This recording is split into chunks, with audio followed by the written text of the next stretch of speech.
त्याच्याकडे 5-6 बंगले, महागड्या गाड्या, त्याला कोणत्याच गोष्टीची कमी नसते. प्रत्येक दिवशी तो खूप सारा पैसा कमावत असतोय.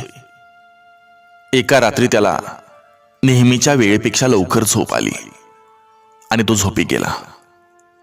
सकाळी डोळं उघडलं तर समोर यमराज उभा. तो माणूस थोडा दचकला. यमराज म्हणाले, चला आता तुमची जाण्याची वेळ आली. त्यावर तो माणूस खूप घाबरला आणि म्हणाला, मी तुम्हाला 10 करोड रुपये देतो, मला आजचा दिवस द्या.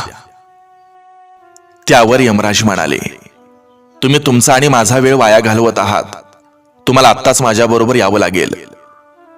त्यावर परत तो माणूस म्हणाला, मी तुम्हाला 50 करोड रुपये देतो, मला फक्त 1 तास द्या, मला माझ्या कुटुंबाला एकदा भेटायचंय. त्यावर परत यमराज म्हणाले, खरंच तुम्ही वेळ वाया घालवत आहात, तुम्हाला आता माझ्याबरोबर यावं लागेल.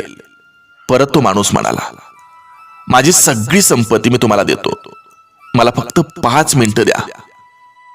त्यावर परत यमराज म्हणाले, तुम्हाला 1 मिनिटही नाही देऊ शकत मी, तुम्हाला आता या क्षणाला माझ्याबरोबर यावं लागेल. तो श्रीमंत माणूस खूप रडायला लागला आणि म्हणाला, मला काही सेकंद द्या, मला माझ्या मित्रांना एक पत्र लिहायचंय. यावर यमराज म्हणाले, हा लवकर लिहा जे लिहायचंय ते. त्यावर त्या श्रीमंत माणसानं लिहिलेलं हे पत्र,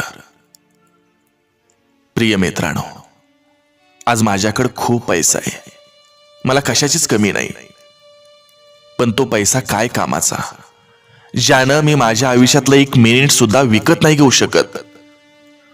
मी माझ्या आयुष्यात एन्जॉय नाही करू शकलो. प्रत्येक दिवस, प्रत्येक तास, प्रत्येक मिनिट मी पैसा कमावण्यात घालवला. आज तोच पैसा माझ्या आयुष्यातला 1 मिनिट सुद्धा मला देऊ नाही शकला. म्हणून सांगतोय, तुम्ही एन्जॉय करा. कुणी वेडा म्हटलं तरी चालेल, पण आयुष्य बालपणासारखं एन्जॉय करून जगा. शेवटी कमावलेल्या पैशानं सुद्धा माझ्या शेवटच्या क्षणी माझी साथ सोडली. जगा मनसोक्त जगा. दोस्तानो, मित्रांनो, माहित नाही उद्या आपण असू की नसू, म्हणून आज जे आपल्याकडे आहे ते भरभरून जगा.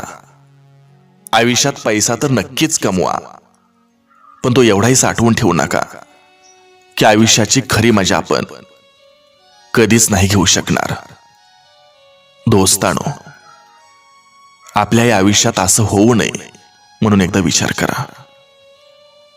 आयुष्य खूप सुंदर आहे, खूप चांगलं आहे, ते खूप चांगल्या पद्धतीनेच घालूया, जगूया, आनंद घेऊया.